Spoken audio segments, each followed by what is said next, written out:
Glória a Deus. Eu quero deixar já antecipada aqui minha gratidão a Deus por estar com vocês mais uma vez. Toda vez que eu venho aqui eu volto muito impactado com o que Deus está fazendo aqui neste lugar. Minha gratidão pela vida dos agora meus amigos, né? Mais do que nunca, apóstolo William, pastora a Graça, e estiveram conosco lá e deixaram marcas muito profundas.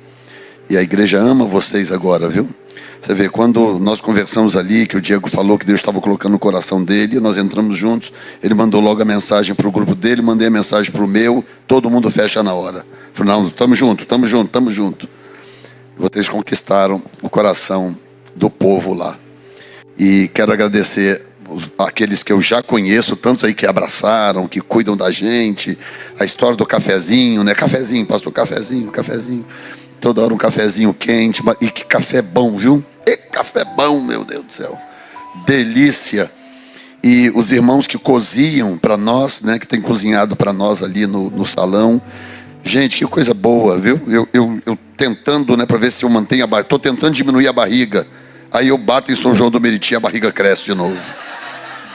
Que coisa, meu Deus. Então Deus abençoe vocês. O nosso querido Rômulo que está aí, né, chegou desde ontem e não pôde estar desde o comecinho, mas chegou ontem. E ele vai para o evento lá da conferência do Projeto Obadias. Ele vai estar servindo lá. E quero já antecipadamente agradecer aqueles que estão indo para servir, para ajudar. Eu confesso para vocês que eu não tenho como recompensá-los. Realmente não tenho. Mas o meu patrão tem. Meu patrão vai recompensar cada um de vocês, amém? Pastor Jorge, pastor André, são amigos, como vocês já sabem, de longas datas, estão aqui também servindo. Enfim, fica aqui a minha gratidão. Eu quero ler um texto com você, é um texto muito conhecido, mas eu vou pegar uma rota um pouco diferente hoje nesse texto. Acredito não precisar de muito tempo. Eu quero ler com você Joel capítulo 2, versículo 28.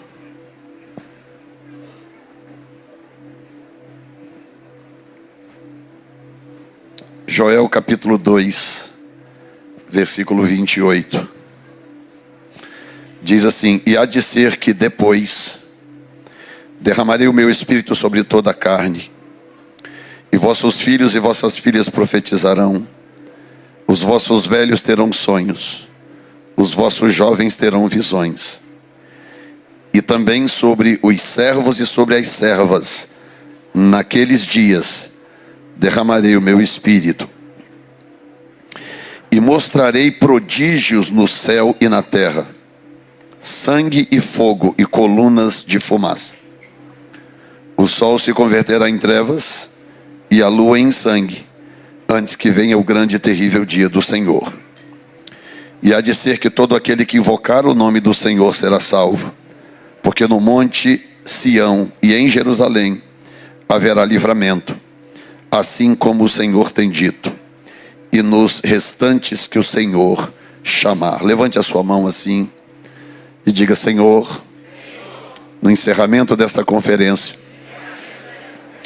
alarga o meu coração, expande a minha mente, para entender mais esse princípio e sair daqui abastecido para ser um instrumento para todos aqueles que me rodeiam, em nome de Jesus, amém. O que eu quero falar está, na verdade, no início do versículo 28. Porque o versículo 28 começa de uma forma curiosa. E o Senhor me chamou a atenção para isso há um tempo atrás. E é algo que as pessoas normalmente não veem, porque o holofote do texto está um pouco mais à frente.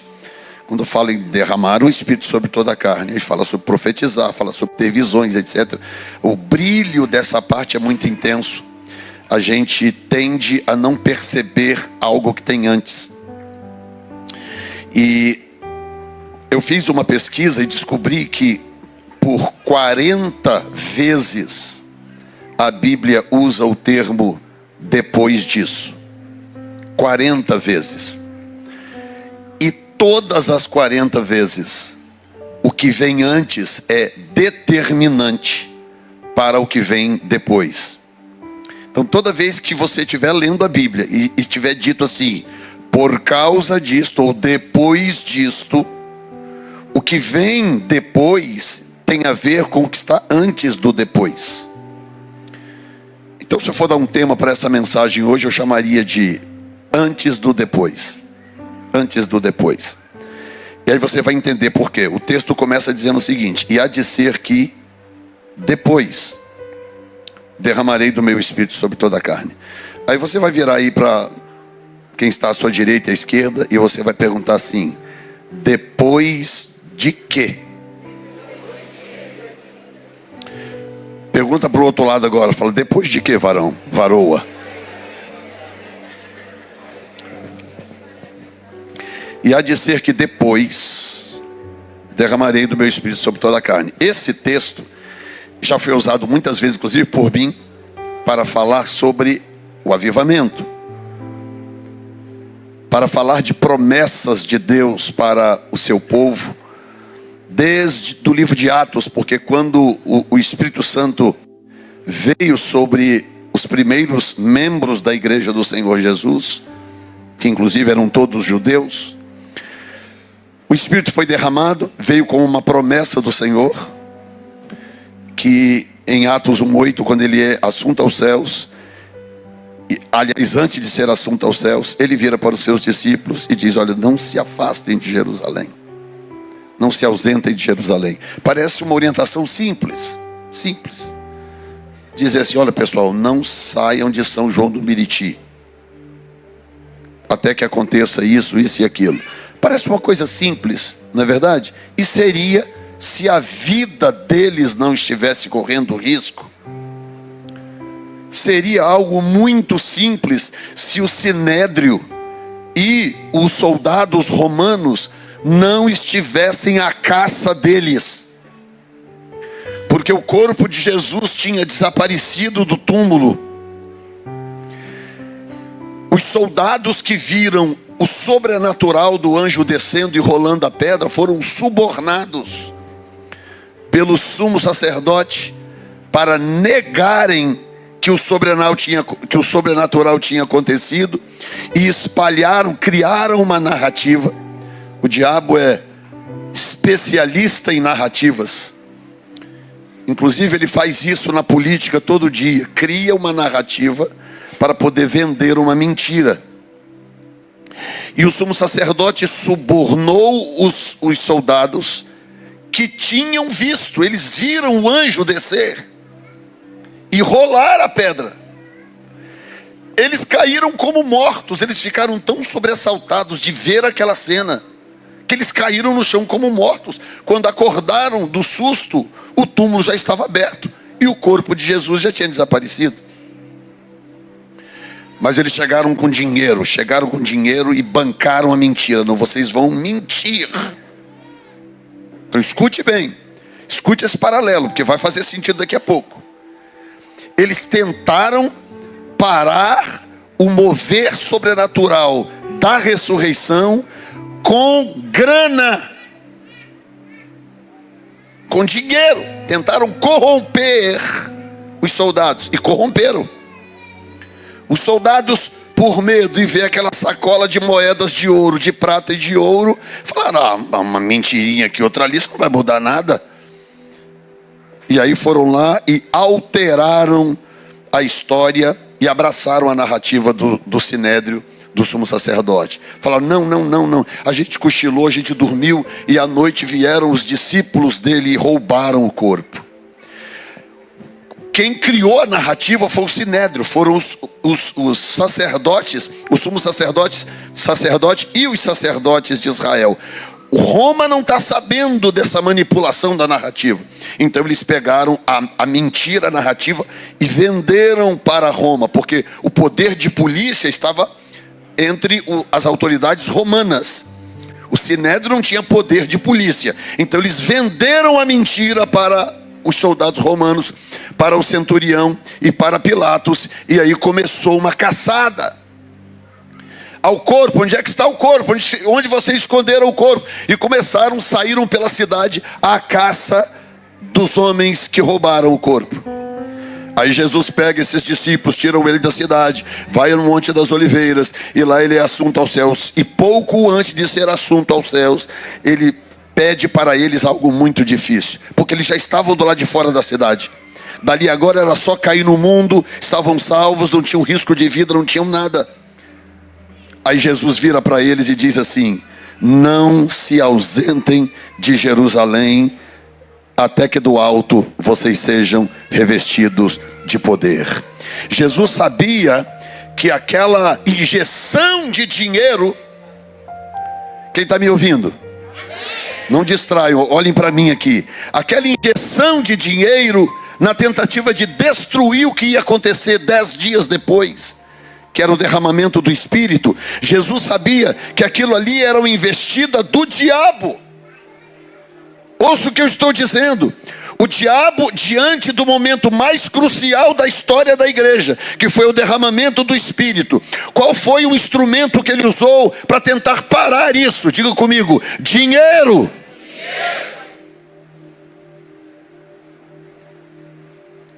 Os caras se corromperam, se venderam e venderam a mentira para o Império Romano, que saiu à caça dos discípulos de Jesus na tentativa de matá-los. Tanto que você continua lendo depois o livro de Atos, depois do capítulo 2, que eles são cheios do Espírito Santo, a glória de Deus entra naquele cenáculo. Olha a história do cenáculo aí de novo. O Espírito Santo desce naquele cenáculo, o Espírito Santo toma aquele grupo. Pedro é cheio do Espírito Santo, Tiago, João, Bartolomeu, Tomé, Judas, cheios do Espírito Santo. Judas não, o Iscariotes, tá? O outro Judas. Cheios do Espírito Santo, falam em línguas repartidas como que de fogo. Um sobrenatural acontece. Eles começam a falar idiomas. Pedro prega uma mensagem. O mesmo Pedro, brigão de antes, que cortou a orelha do pobre, do soldado, do Malco. O Pedro que vacilava, ia e vinha, acertava, errava, agora estava cheio do Espírito Santo. Era disso que o diabo tinha medo. E cheio do Espírito Santo, ele abre a boca, se levanta, prega uma mensagem, cita Joel 2:22 e prega uma mensagem. 3.000 almas se convertem ao Senhor. Sabe o que é isso? Na primeira investida de Pedro, que representando os discípulos, estavam agora cheios do Espírito Santo. Cheios do Espírito Santo.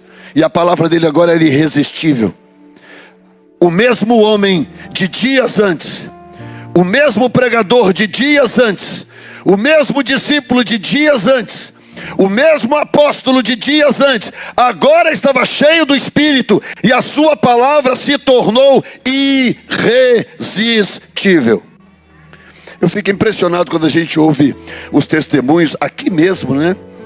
Durante esses dias, quantas pessoas que vieram a nós, né, para falar de cantinho de orelha, deixar o testemunho, falar: apóstolo, que coisa tremenda, Deus mudou a minha vida, comecei a seguir o canal de vocês, conheci o apóstolo William através de vocês, essa igreja mudou a minha vida, ouvir vocês mudou a minha vida, e começa a falar coisas, sendo que para nós estamos sendo apenas quem somos. A questão é que nós estamos cheios do Espírito. E porque estamos cheios do Espírito, quando abrimos a boca e falamos, isso causa uma revolução nos ouvidos de quem está ouvindo. O que eu estou fazendo agora é apenas sendo natural. Eu estou apenas sendo quem fui chamado para ser. Mas só Deus sabe o que está acontecendo no seu coração quando a minha voz bate lá. Pastor Diego pregou agora, pastor Jorge hoje mais cedo, o que Deus falou aqui através dos pregadores. Levante a mão e diga comigo: eu preciso viver cheio do Espírito Santo.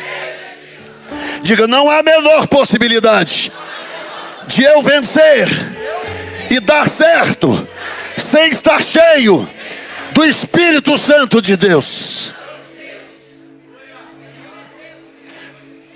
Pedro, quando prega a sua primeira mensagem, ele invoca Joel 2:28. Ele diz assim: ei, o que que vocês estão vendo aqui é o que está escrito, dizendo que depois derramarei do meu espírito sobre toda a carne.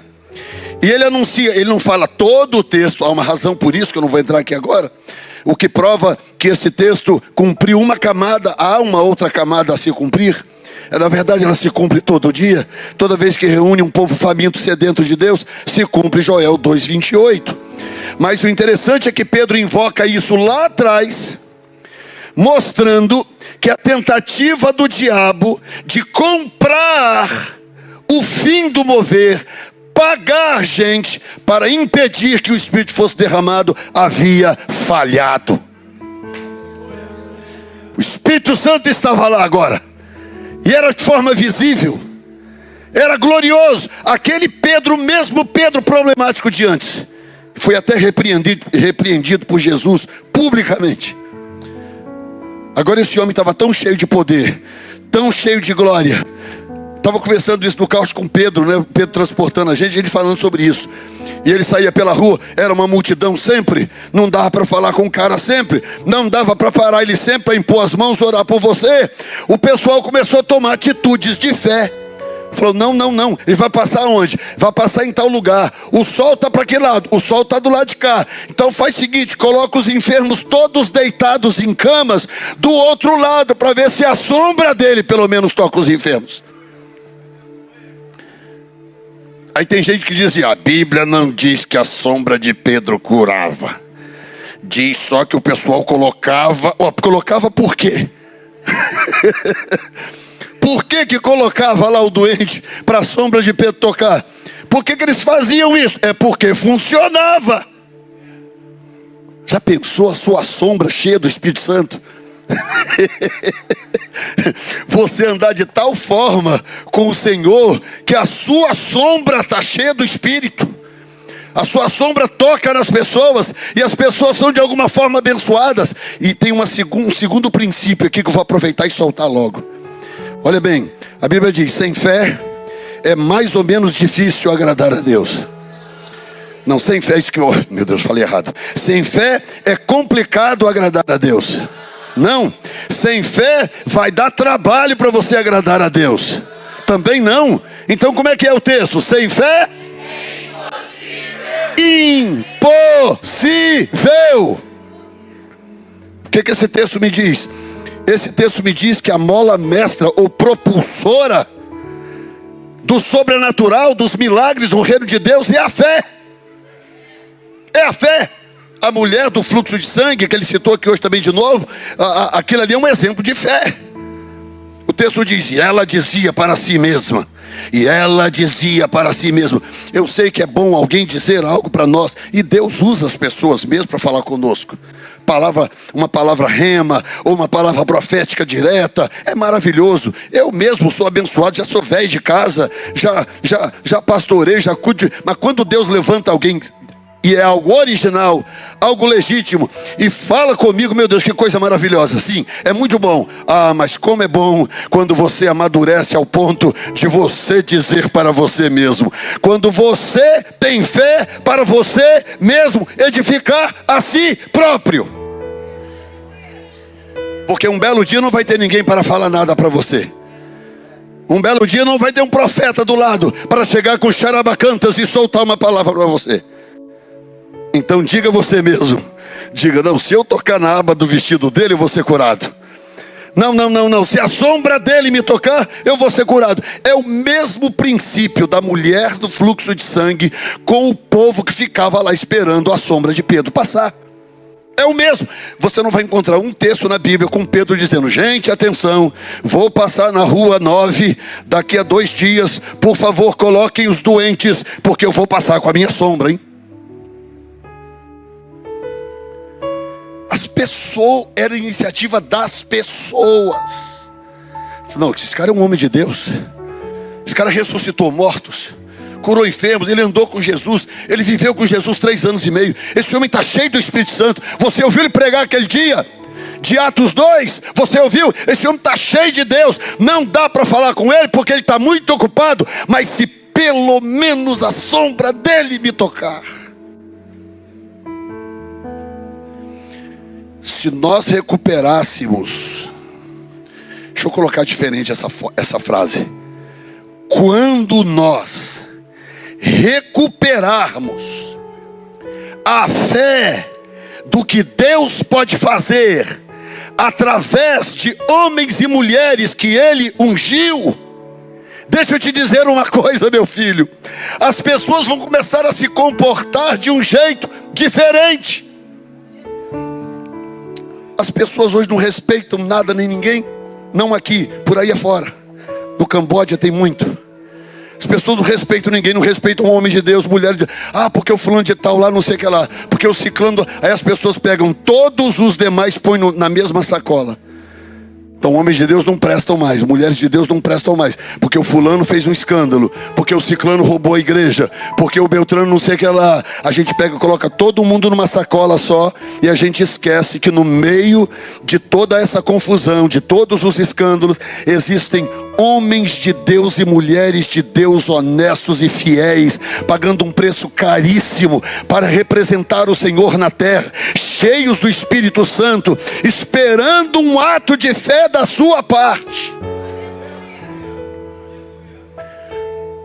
Eu tive uma experiência em Vila Velha, no primeiro encontro dos sedentos lá em Vila Velha, que a pessoa contou depois do privado do Instagram. Eu lá no meio da multidão, passando de um lado para o outro, ministrando aqui, acolá e tal. Não dá para chegar em todo mundo, é assim mesmo, fazer o quê?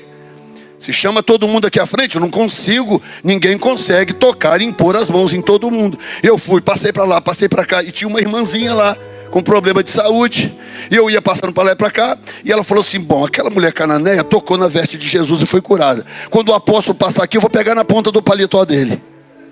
E eu de um lado para o outro, só que eu não sou tão espiritual quanto Jesus é, eu não senti sair virtude de mim, mas eu passei, ela foi pum na ponta do meu paletó, e eu continuo para lá e para cá, ministrando, ok, terminou o encontro sedento, fomos embora, glória a Deus, vida que segue. Dias depois ela manda uma mensagem no privado, falou, apóstolo, eu fui curada lá em Vila Velha, e o senhor não sabe como, eu peguei na ponta do seu paletó, e quando eu peguei, Jesus me curou. O mérito é meu? Não, eu não estou nem sabendo. O mérito é de quem? É da fé dela. A fé dela acionou um gatilho. Está entendendo? A fé dela disparou algo.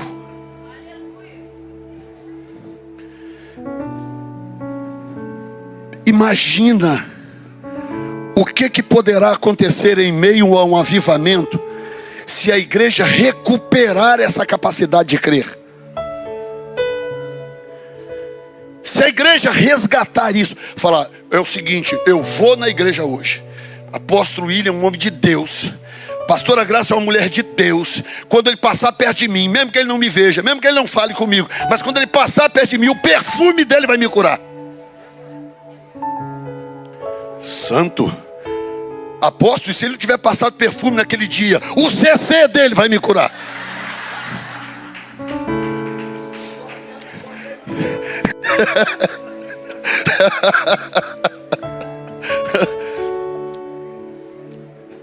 Eu tô agindo com radicalidade para você entender o princípio. Avivamento, escute bem. É muito bom esse lance do avivamento, onde nós estamos aqui na igreja agora. Aqui é um ambiente seguro, estamos aqui, não está chovendo na cabeça de ninguém, está tudo maravilhoso, ótimo, todo mundo sentado numa cadeirinha boa, tudo, se chamar à frente, vem todo mundo e começa a orar, ministra, cai um aqui, cai uma acolá, e ativação profética, não sei o que coisa linda. Mas dá para fazer isso todo dia? Dá para fazer com todo mundo? Não, tem 170 mil pessoas que me seguem no Instagram. Sabe quanto que eu vou conseguir orar, impor as mãos na cabeça de cada uma delas? Nunca. Ele não vai conseguir fazer isso nunca. Ele não vai conseguir fazer isso nunca. Pode fazer quantas conferências quiser, nunca conseguiremos. Não depende de nós. Igreja do avivamento, escute o que eu estou falando para vocês. Avivamento não depende de nós. Não depende de quem ministra. Não depende de quem está em evidência, de quem está à frente. Depende da sua fé.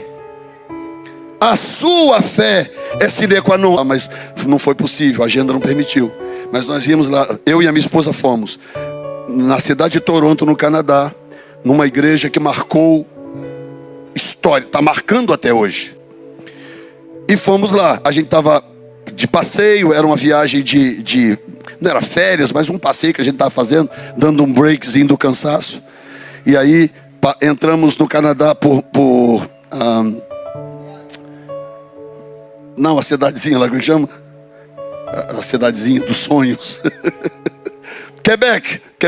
Entramos no Canadá por Quebec e tal, e aí já vamos dirigindo, aí fomos parar em Toronto. Falei, já que a gente está em Toronto, vamos lá visitar Catch the Fire. Porque quando eu estava no Brasil, meu Deus, que vontade de ir em Toronto visitar essa igreja. O avivamento lá, lambendo, o fogo de Deus lambendo aquele lugar, gente tocada. A Heidi Baker, que eu acho que muita gente aqui conhece, foi ativada profeticamente no Canadá. Cheia de Deus. Hoje é um nome mundialmente conhecido por avivamento. Onde vai, Deus usa, cura, liberta, faz milagres.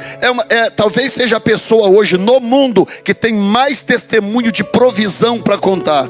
Deus usa ela para multiplicar alimento, comida. De orar, ela cuida de órfãos na África.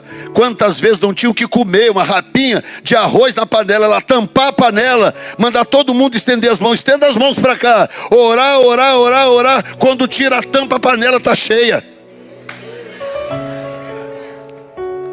Procura aí ela na internet para você ver, se você é pastor, se você é apóstolo, se você é bispo, patriarca, arcanjo, Miguel, eu não quero saber. Você quer oração? Quero, eu oro por você. Eu estou aqui para orar por você. Sabe como que era em Azusa? A igreja lotava tanto, que é o que vai acontecer com essa aqui muito breve. Agora ela está cheia, mas lotada é quando tiver como entrar naquela porta ali.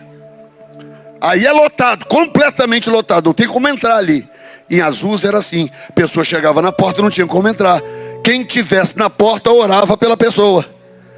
E tem o caso de um menino de 12 anos que ficava por ali brincando. Chega um homem sem olho.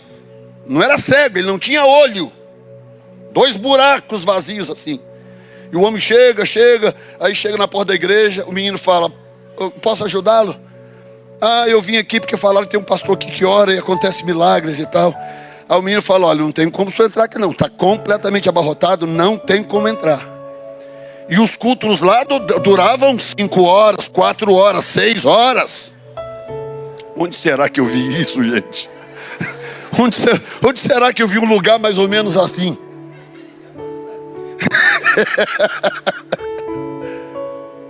Aí eu falei, não tem jeito não. Tem certeza, meu filho, eu queria. Não tem jeito não. Mas o senhor permite que eu ore pelo senhor? Menino, tem algum menino de 12 anos aqui? 12 anos. Quem é que tem 12 anos aí? 11, 12 anos. Tem alguém aí? Tem algum menino aí? Se tiver, chama lá. Menino de 12 anos. Falou, não, o senhor se importa se eu orar pelo senhor? Isso está escrito, tá, gente? Isso não é história da carotinha, não. Aí o cego falou assim, fazer o quê, né? Se não tem outro jeito. Aí o menininho, na pontinha dos dedos assim, levantou a mãozinha assim, botou a mão assim e fez aquela oração mais simplória de um menino de 12 anos. Senhor, não tem como ele chegar lá na frente. Botou a mão no olho, começou a orar. Daí a pouco o homem começa, tá queimando. Quando ele tira a mão, tem 2 olhos novos nos buracos.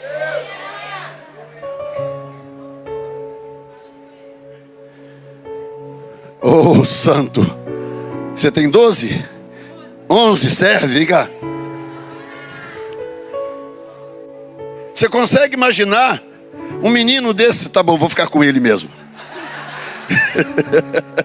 Obrigado, meu amorzinho. Imagina um menininho desse na porta da igreja ali, lotado, abarrotado. Eu vim aqui porque eu fiquei sabendo que o pastor William, apóstolo William, o homem de Deus, não sei o que, avivalista das nações, não sei o que lá, pastora Graça. Aí ele tá lá na porta. Falou, não tem jeito não, olha, aqui não entra mais ninguém. Tá tudo, gente pra tudo quanto é canto aqui, não sei o que, lá atrás também. Aí ele fala, mas seu nome? Seu nome? Natan. Como? Natan. Olha o nome do menino. Profeta Natan. Aí vira o profeta Natan e fala assim, mas o senhor se importa se eu orar pelo senhor? Vem de Natanael. Olha aí, só vai melhorando. Vocês conseguem imaginar essa cena? Aí o menino vai lá, põe a mão, começa a orar. Daí a pouco o homem começa a gritar, tira a mão, tem 2 olhos frescos e novos dentro dos buracos. Não é que o homem foi curado, Deus criou 2 olhos novos pelas mãos de um menino que por alguma razão assimilou aquilo de tal forma que ele se tornou um propagador de avivamento.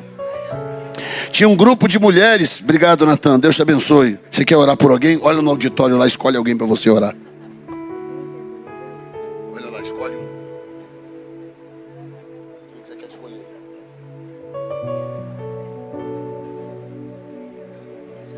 Não tem problema, escolhe a bem lá. Eu te ajudo. Ela é sua mulher.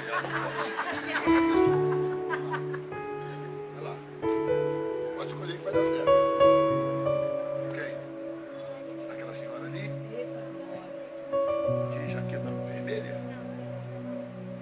Jaqueta marrom, quem é? Aquela que levantou o dedo lá? Então vem cá, minha filha, é você. Tem jeito não. É você. Ei, meu Deus.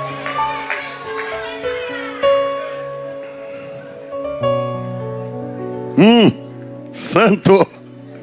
Cadê o marido? Vem junto, marido. Vem cá, vem apoiar a sua esposa, rapaz. Meu Deus. Seu aluno? Aí vai orar pela tia. Olha que maravilha, fica de frente para cá. Você, aí, põe a mão na cabeça dela e abençoa ela. Deus, graças ao Pai, vem colocar em tuas mãos. Qual é o seu nome? É pior que eu esqueci. É que eu esqueci o nome. Vem colocar tuas mãos aqui nela, Pai. Mais alto. Tá. Deus, vem entregar em tuas mãos, Pai, a vida da Fabiane, Pai. Abençoe ela, Pai, o marido dela, Pai. Que eles venham prosperar de Ti, Pai. Que eles venham ter mais fome e sede por Ti, Pai. Pai, livre da bala perdida, livre do homem sanguinário, Pai. Abençoe os filhos dele, que os filhos deles também venham ter fome e sede por Ti, Pai. Que eles venham Te buscar em nome de Jesus. Amém.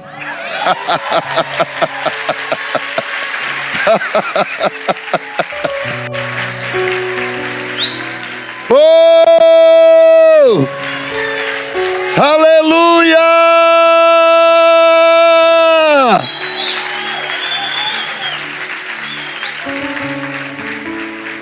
Bendito seja Deus. Não é maravilhoso tudo isso que nós estamos falando e vendo aqui agora? Não é maravilhoso, sim ou não? Mas ainda falta responder uma pergunta. E depois derramarei do meu espírito sobre toda a carne. Depois de quê, minha filha? Depois de quê? A resposta está no próprio texto. Se você voltar no capítulo 1 de Joel, você começa a ver uma história se formando. Escuta isto. O povo de Israel se afastou de Deus. Para quem não sabe, o culto de Israel girava em torno de ofertas. Não vou levantar oferta, já foi levantada, fica tranquilo. É só para você entender o princípio. O culto em Israel girava em torno de ofertas. Toda a celebração em Israel era marcada por ofertas. E não estou falando de ofertas enfia a mão no bolso, pega a nota que está sobrando e entrega, não, meu filho. Eram bezerros, carneiros, cabritos, bodes, animais diversos que eram levados, sacrificados, sacas e sacas de cereais. As famílias tinham 7 oportunidades no ano de oferecer ao Senhor algo que lhe custasse alguma coisa. 4 eram opcionais, 3 eram obrigatórias: Páscoa, Pentecostes e Tabernáculos. Festa que estamos nela agora encerra no pôr do sol de terça-feira. Escute o que eu vou te falar. É tão impressionante isto que lá nos Estados Unidos, tem muito judeu nos Estados Unidos. Eu trabalhei durante muito tempo para 2 irmãos judeus. O cabeleireiro da minha esposa é judeu. Até hoje nos Estados Unidos, eles angariam os recursos, pegam a 10ª parte do que ganham, do que produzem, e mandam, ou entregam na sinagoga lá, ou mandam para Israel. Você vê Israel lutando essas guerras aí, milhões e milhões de mísseis, e a Iron Dome, aquele sistema que abate os mísseis inimigos. Aquilo ali é um poço sem fundo de dinheiro e gasto, porque os inimigos ao redor não vão parar de atacar. Então eles não podem parar de arrecadar. Eles precisam de dinheiro, mais dinheiro, mais dinheiro. Você acha que isso vem da onde? Ah, pastor, os Estados Unidos bancam tudo. Não, não bancam tudo. Os Estados Unidos ajudam muito, principalmente se for um governo de direita. Quando é um governo de esquerda, eles dão uma mascaradinha. Governo de direita realmente entra de sola, ajuda muito. Mas boa parte daqueles recursos vem dos judeus espalhados ao redor da terra, que desde o nascedouro aprendem o segredo de ofertar ao Senhor nas festas. E mandam esse dinheiro todo para Israel. Então o que acontecia quando o povo de Israel desviava? Qual é a primeira coisa que eles sacrificavam, que eles cortavam? As ofertas. Então Joel capítulo 1 começa falando sobre isso. Ele diz assim: fazei sobre isto, versículo 3, uma narração. Olha bem, está dizendo: narre isto a vossos filhos, e vossos filhos a seus filhos, e os filhos destes a outra geração. É como se eu chegasse para o Diego, pastor Diego, meu filho, e contasse para ele a história. E dissesse para ele: vai agora em casa e conta para o Noah e para o Joshua, 2 filhos que ele tem. E quando ele terminasse de contar, fala: meus filhos, quando vocês casarem e nascerem seus filhos, eu quero que vocês contem a mesma história para eles. Era tão sério o que vem a seguir, que Deus queria que uma geração fosse passando aquilo para outra.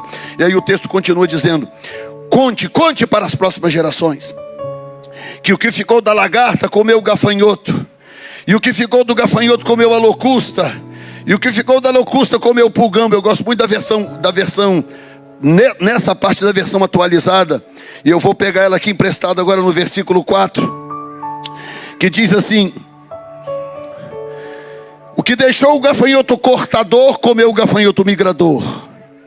O que deixou o migrador comeu o gafanhoto devorador. O que deixou o devorador comeu o gafanhoto destruidor. E o texto está dizendo, segue dizendo, melhor dizendo: despertai ébrios, bêbados, né, e chorai. Gemei todos os que bebeis vinho, por causa do mosto, porque tirado é da sua boca. Porque uma nação subiu sobre a minha terra, poderosa e sem número, e os seus dentes são dentes de leão, e tem queixadas de um leão velho. Fez da minha vide uma plantação de uvas, que é símbolo de vida. Jesus falou: eu sou a videira verdadeira. Fez da minha vide uma assolação, e tirou a casca da minha figueira, despiu-a toda e a lançou por terra. Os seus sarmentos se embranqueceram.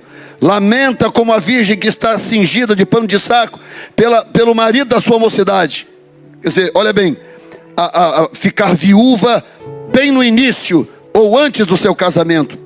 Verso 9, olha bem, por que tudo isto? Verso 9, coloca para mim aí: cortada está da casa do Senhor a oferta de manjares e a libação. Os sacerdotes, ministros do Senhor, estão enlutados. O que está acontecendo no livro de Joel? O profeta é levantado para despertar a nação de volta para Deus. Porque quando a nação se desviava do Senhor, a primeira coisa que eles faziam era cortar as ofertas. Porque se eles desviavam de Deus, começavam a adorar Baal, Astarote e Dagon e os outros deuses, para onde que eles levavam as ofertas? Para os altares dos outros deuses. E aí o texto diz: chorem, ministros. Tipo, podem chorar, porque vocês vão passar aperto. Os sacerdotes eram proibidos de trabalhar. A tribo de Levi, o pessoal que servia no templo, era proibido de trabalhar no Velho Testamento. Eles comiam do que as outras tribos produziam, e eles traziam para o templo o que produziam, e os sacerdotes comiam. Então, se o povo desviava e parava de trazer, guess what? Imagina o que acontecia. Os sacerdotes começavam a passar fome, necessidade, aperto. E aí o texto diz: chorem, ministros. Chorem, ministros. Porque foi cortada a oferta de cereais da casa do Senhor. Você não podia nunca imaginar, né? Que o maior texto de avivamento da Bíblia estivesse relacionado à fidelidade a Deus, né? Alguns de vocês aqui não tinham a menor noção disso, né? O maior texto de avivamento das Escrituras, Joel 2:28. Todo mundo ama Joel 2:28. O problema é o que está antes. Porque o texto diz: e depois derramarei. Ok, depois de quê? Eu preciso saber o que está antes.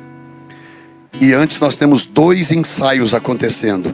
Ensaio número 1: Deus denunciando através do profeta Joel a incapacidade do povo de perseverar em tempos de abundância e em tempos de escassez.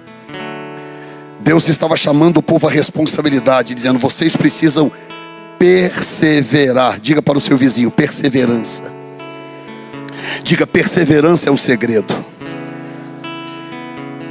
Sem perseverança você não fica casado. Sem perseverança você não fica na escola. Sem perseverança você não permanece no emprego. Sem perseverança você não fica na igreja. Você fica trocando de igreja. Sem perseverança você não fica debaixo de autoridade. Sem perseverança você não chega a lugar nenhum. Fica batendo cabeça aqui e acolá. Tenta uma coisa, tenta outra. Aí pula para esse galho, pula para o de lá. No final, daí a 2, 15, 10, 15, 20 anos, o tempo passou e você não construiu nada. Por falta de perseverança. Agora você imagina.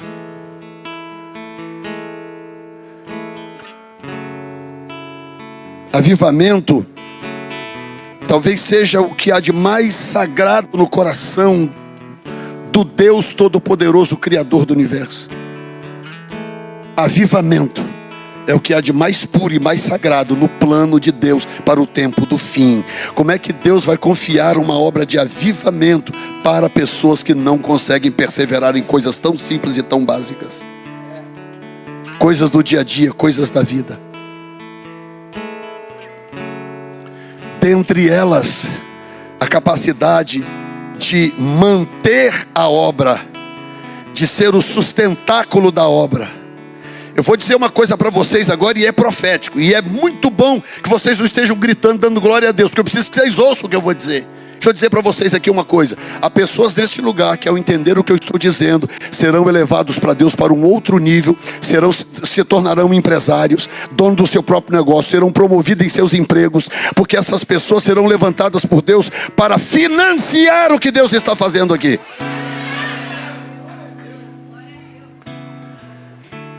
E o mais incrível é que vai começar antes do milagre acontecer. Porque depois que o milagre acontecer, aí já não é dando que se recebe. Aí vira, é recebendo que se dá.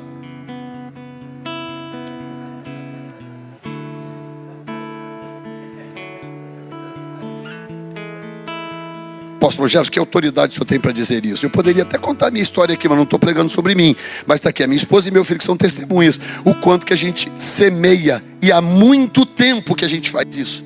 Semente, semente, semente, o tempo todo, na vida das pessoas. Esse período que nós estamos no Brasil aqui agora, eu já perdi a conta de quantas vezes nós abençoamos pessoas. A gente investe, o dinheiro entra e sai, porque eu não quero ser represa, eu quero ser rio corrente. Um lugar onde a água da vida passa. Não existe na Bíblia lagoa da vida. Existe rio da vida. A água tem que entrar por algum lugar e sair por outro lugar, porque se ela continuar saindo, ela continua entrando. Não vira charco nem pântano, exatamente. Tem alguém entendendo aqui hoje? Esse é o primeiro ensaio. É Deus cobrando, dizendo: ei, vocês precisam renovar o pacto de vocês. Olha bem, verso 9: foi cortada a oferta de manjar. e a libação da casa do Senhor. Os sacerdotes, servos do Senhor, estão entristecidos. Por que os sacerdotes estavam entristecidos? Porque não tinham o que comer. Não tinha oferta de manjares, o cereal, o celeiro do templo estava vazio. Verso 10, o campo está assolado, a terra triste, porque o trigo está destruído, e o mosto se secou, o óleo falta, só coisas essenciais. Olha bem, trigo, vinho, o óleo, que na verdade é o azeite de oliva. Verso 11, trigo, cevada. Verso 12, a figueira, portanto figos, o fruto. E ele diz romeira, portanto romãs. Diz, e a palmeira, portanto palmito também. Meu Deus, palmito na salada é tão bom, meu Deus. E diz, a macieira, não tinha maçã. E todas as árvores do campo secaram. E diz, olha bem, eu estou no verso 12. E a alegria secou. Eu duvido, eu desafio aqui, quem consegue permanecer alegre por anos a fio, batendo cabeça, passando aperto, endividado, não tendo direito ao que comeu, como pagar suas contas e continuar alegre, feliz e tranquilo e celebrando? Não consegue. Sim ou não? Não consegue, porque isso é uma questão de instinto de sobrevivência. E a promessa de Deus para o seu povo não é o seu povo viver de migalha em migalha. Eu não sou do tipo que prega que todo mundo vai ficar rico da noite para o dia. Isso é mentira, isso é balela. Isso é teologia da prosperidade, isso é mentira. Mas eu prego sim, que dentro da sua realidade, Ele vai manter você sempre abastecido com o suficiente que você precisa. E mais, para você poder abençoar a obra de Deus e as pessoas que estão à sua volta. Tem gente aqui ainda? Aguenta mais um pouco, estou terminando. Quando acabar, você pede o pastor William para não me trazer mais. Versículo 13, olha isso. Verso 13. Me ajuda aí o pessoal da mídia. Cadê o verso 13? Ok. Cingivos de pano de saco. Tem o ministério da toalha e tem o ministério do pano de saco também. E lamentais, sacerdotes, uivai. Rapaz, que tipo de aperto um ministro, um servo de Deus tem que passar para poder uivar igual lobo? De estar em casa lá e eu tô sem voz, né? Mas ficar uivando, chorando aos pés do Senhor, pedindo socorro por falta de fidelidade do outro. Cingivos, lamentai-vos, sacerdote, gemei, ministros do altar, entrai e passai, vestidos de panos de saco durante a noite, ministros do meu Deus, porque a oferta de manjares e a libação cortada foram da casa do nosso Deus. Tudo isso está antes do 2:28, aquele texto maravilhoso que a gente ama. Exatamente.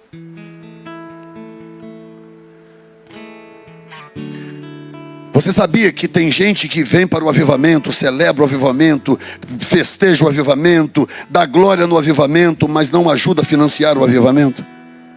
Se finge de morto quando ele é desafiado, faz de conta que não é com ele. Quando Deus requer dele alguma coisa para poder manter o avivamento funcionando. E deixa eu te falar uma coisa, na eternidade pessoas chegarão lá e elas receberão um galardão que ela nem imaginava que tinha direito. A eternidade vai ser um show de surpresas, porque vai chegar lá e o Senhor vai trazer, toma, esse galardão é seu, e esse, mas Senhor, tudo isso é meu, essa coroa com essa pedra, essa. A Bíblia fala de coroa e pedras, porque é simbólico, é que na terra, quanto é que valeria se você ganhasse do rei Charles uma coroa desse tamanho com pedras preciosas? Você viveria para o resto da vida de renda, não é verdade? Vale muito. Então a Bíblia fala de coroa e pedra só para nos ajudar a entender que lá nós teremos galardões tão gloriosos que não dá para dimensionar aqui. E muitas pessoas chegarão na eternidade e vão ficar impressionadas quando o Senhor vier e falar, está aqui, ó, olha a sua casa, essa é a sua mansão. A minha mansão é essa, Senhor, e vou te dar mais isso, e mais isso, e mais isso, e mais isso. Por que, Senhor? Porque você fez isso, você abençoou isso aqui, você investiu no reino, você abençoou fulano, você abençoou o seu pastor, a sua pastora, você investiu no avivamento, você investiu em missões. Você está pensando que quem lucra é vocês quando nós damos a oferta que estamos dando ali para o telhado? Você está achando que é vocês que estão lucrando? Quem está lucrando somos nós. O lucro é nosso, porque isso vai voltar. Se não voltar em espécie aqui, certamente voltará em galardão. Porque cada pessoa que estiver debaixo daquele telhado ali sendo abençoado, cheio do Espírito, tocado por Deus, aquilo vai contar com um pouquinho de galardão também para a New Time Church e a Revive Community Church nos Estados Unidos. Tem alguém aqui, Jesus? Eu já te perdi. Muito bem, esse é o primeiro ensaio. Qual é o segundo ensaio? O segundo ensaio é quando Deus diz, promete, o que é que vai acontecer. E eu vou fazer um ato profético aqui agora. O que é que vai acontecer quando a igreja se voltar para o Senhor, no sentido de confiar 100% nele para sobrevivência? Uma das coisas que o avivamento precisa fazer é restaurar a confiança da igreja em Deus, de que Ele é de fato provedor e que Ele vai suprir todas as suas necessidades. Esse lado não deu muita bola, deixa eu tentar o de cá. Deus vai suprir todas as suas necessidades, mas Ele precisa restaurar a nossa confiança nele. A razão do porquê a gente retém é porque a gente não confia mais nele. Você entende como que isso é grave? Quando a gente foi para os Estados Unidos, meu Deus, a gente morava numa cidade média para pequena, mas estava maravilhoso, uma igreja grandona, maravilhosa. Ele é de lá, ele sabe disso. Ele era do tamanho do... Você tem quantos anos? 30. Então, 35. Ele era 5 anos mais novinho do que você. Diego saiu de lá com 12. Você estava com 7. 7 anos lá na igreja. Igrejona enorme, aquela multidão, gente na terça, na quinta, no domingo. Maravilha. Morava bem, morava numa casa com 4 quartos, 2 suítes, garagem para 3 carros, piscina e sauna. Tinha na nossa casa. É ou não é? Você viu a última casa que nós moramos? Maravilhoso. Conhecido da cidade, pastor da maior igreja, estava tudo ótimo. Por aqui eu fico, vou viver de uso capião, me aposento.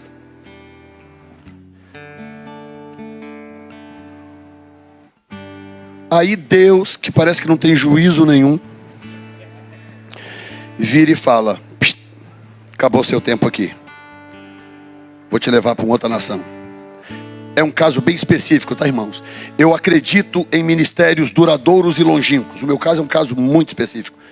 Eu não estaria aqui hoje com vocês se Deus não tivesse feito comigo o que fez me levando para os Estados Unidos.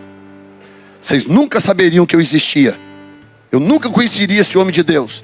Não estaríamos interagindo aqui hoje. E Deus pega no meio daquilo tudo. E Deus fala: o seu tempo terminou, vou te levar para outra nação. Eu saio daquela maravilha, vou parar nos Estados Unidos achando que ia chegar lá e ia nadar de braçada. Chego lá, igual Abraão, né, que chegou na terra de Canaã e a terra era seca. Cheguei lá, terra seca. Aquela luta. Agora tem que trabalhar para ganhar dinheiro, para pagar as contas. Não tem igreja para pagar o meu salário, não tinha nada. Eu fui, joguei escada nas costas e fui pintar casas. Tudo fechou, tudo fechou. Mas, no meio daqueles apertos, tinha uma convicção: não, o Senhor me mandou para cá. Sabe aquela convicção de Abraão, mesmo ele tendo ido no Egito, depois Deus mandou de volta: volta lá para aquela terrinha seca de onde você fugiu. Ele volta para a terrinha. O que ele faz quando ele volta? Ele começa a cavar poços de água. E aí agora ele está cavando poços de água. E daquele poços, água começa a surgir, águas vivas, diz o texto depois de Isaac. Porque Isaac recavou os mesmos poços. Porque ele entendeu: não, Deus me trouxe para cá. E se isso aqui está seco temporariamente, ou há uma razão de Deus para isso aqui estar seco, mas Ele me trouxe para cá, daqui a pouco isso aqui vai virar um oásis. Deus vai abrir as portas, Ele me plantou aqui neste lugar. Aí vem a questão da dependência, de você confiar nele, depender dele. Esses meninos passaram, meu Deus, um aperto. Enfiamos eles numa escola onde falavam uma língua que eles não entendiam. Esse aqui chegava em casa passando mal, a Dominique passando mal, porque não entendia. Falando, aguenta mais um pouco, meu filho, mais um pouco, mais um pouco. Daí a 6 meses já estava igual tagarela falando inglês. Criança aprende rápido. 1 ano depois já estavam fluentes. E a gente lá batendo cabeça para aprender. Aperto aqui, aperto ali. Nós passamos por aperto que até hoje os nossos parentes ninguém sabe. Nunca falamos para ninguém. Porque tinha uma convicção aqui dentro. Deus nos plantou aqui nesse terreno árido. Ele nos plantou aqui. Levanta o seu dedo para cima assim. E fala, foi Deus que me plantou onde eu estou. Pode ser árido, mas foi Deus.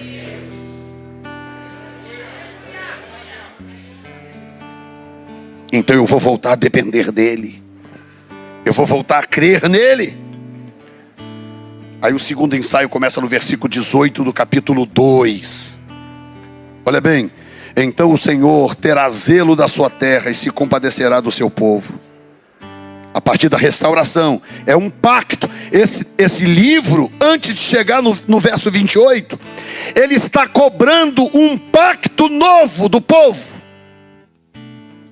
Vocês precisam repactuar com Deus, dizia Joel. Aí no verso 18 ele diz, então o Senhor terá zelo da sua terra e se compadecerá do seu povo.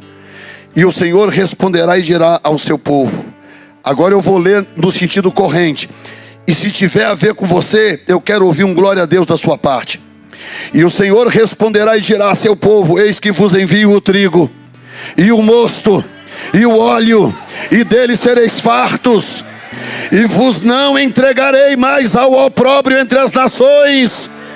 E aquele que é do norte farei partir para longe de vós, e lançá-los em uma terra seca e deserta, e a sua frente para o mar oriental, e a sua retaguarda para o mar ocidental.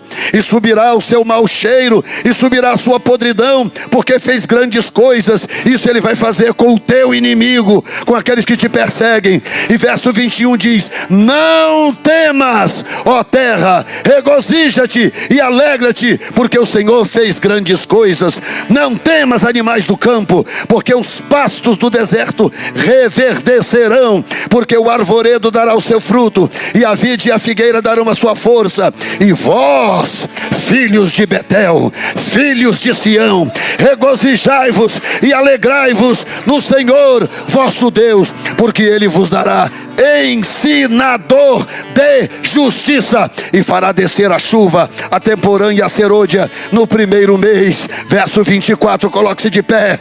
E as eiras se encherão de trigo, e os lagares transbordarão de mosto e de óleo, e restituir-vos-ei os anos que foram consumidos pelo gafanhoto, a locusta, o pulgão e a aruga, o meu grande exército que enviei contra vós. Obrigado, Senhor. Verso 26. E comereis fartamente e ficareis satisfeitos, e louvareis o nome do Senhor vosso Deus, que procedeu para convosco maravilhosamente. E o meu povo, escuta isto, não será mais envergonhado. E vós sabereis que eu estou no meio de Israel, e que eu sou o Senhor vosso Deus, e ninguém mais. E o meu povo não será envergonhado para sempre.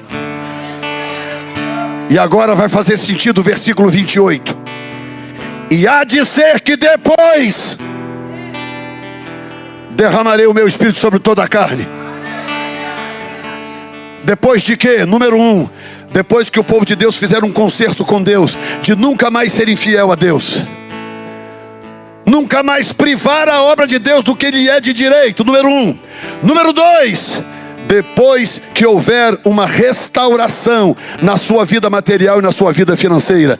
E esta é a oração que eu vou fazer hoje aqui. É diferente de tudo que eu já orei por aí. Eu vou orar agora para Deus trazer uma unção de restauração neste lugar. Restaurar a sua vida material, a sua vida financeira, o seu casamento, o seu bem-estar, a sua saúde, e promover uma grande reviravolta neste lugar. E aí sim ele diz: e depois derramarei do meu espírito sobre toda a carne. E eu vou fazer um ato profético. Vou fazer um ato profético. Me dá o cash aqui, meu amor. Cash, dinheiro. Din. Você tem cash aí no seu bolso? Você tem cash aí? Me dá cash aqui. Tem um cash aqui, eu não sei quanto tem aqui.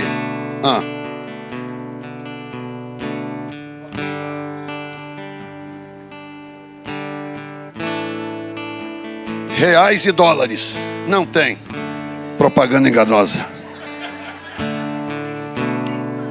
Escuta. Número 1.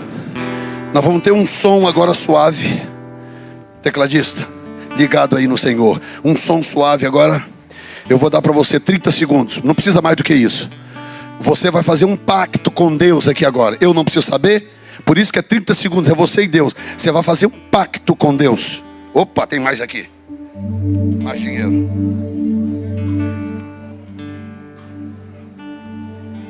Você sabe que o cara acredita no que ele está pregando quando ele começa a distribuir dinheiro.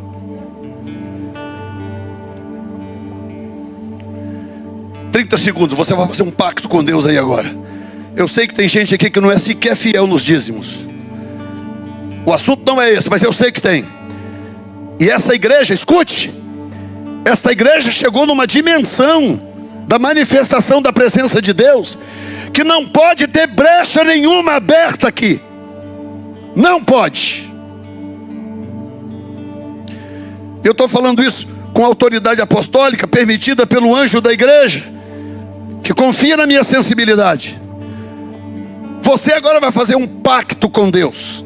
Você vai falar: Senhor, eu quero ser um agente ativo desse avivamento. Eu não vou privar a tua casa, a tua obra, dos investimentos necessários. Eu estou fazendo um pacto contigo. Pede perdão, porque Deus perdoa na hora. Esquece o passado. Faz um pacto agora. Depois de 30 segundos que eu parar de falar, eu vou fazer um ato profético aqui agora, e você vai entender por quê. E escute o que eu vou dizer, hein? Esse ato profético vai abrir uma comporta nesta casa, e Deus vai começar a promover gente aqui neste lugar. E esta casa vai subir de nível. Haverá um sobrenatural nesta área. 30 segundos, começando agora.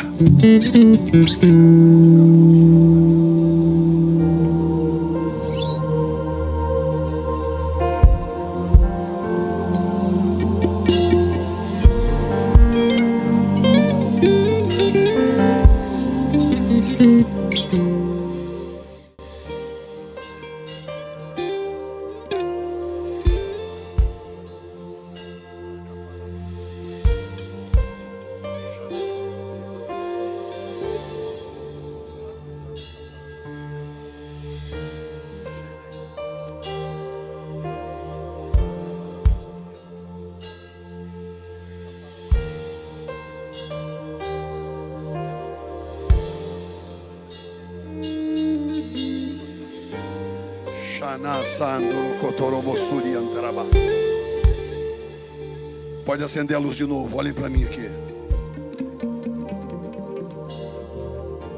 É simbólico o que eu vou fazer, mas é altamente profético. O que eu vou fazer aqui agora vai desencadear uma onda de prosperidade nesta igreja. E vocês vão testemunhar depois. Falar: apóstolo, aquela noite aconteceu isso.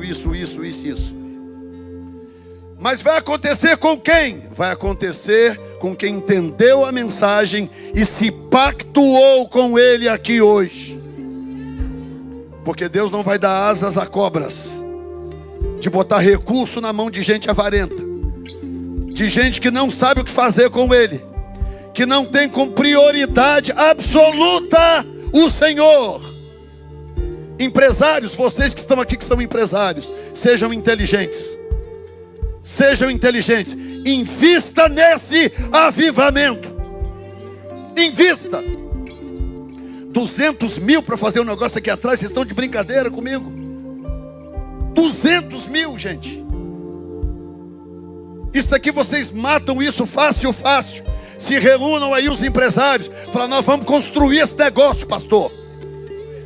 Está aqui a minha parte. Já teve um empresário que deu oferta. Se levante e faça algo, pelo amor de Deus.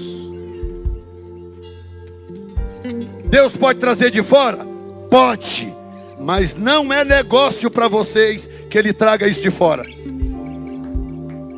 É melhor para vocês que saia daqui mesmo. Comece a fazer. É porque eu não gosto de ficar dando testemunho.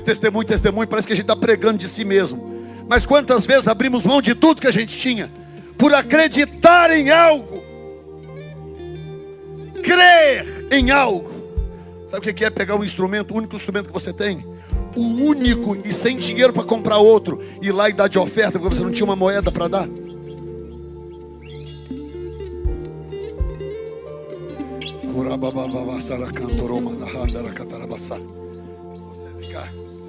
É rápido, minha filha.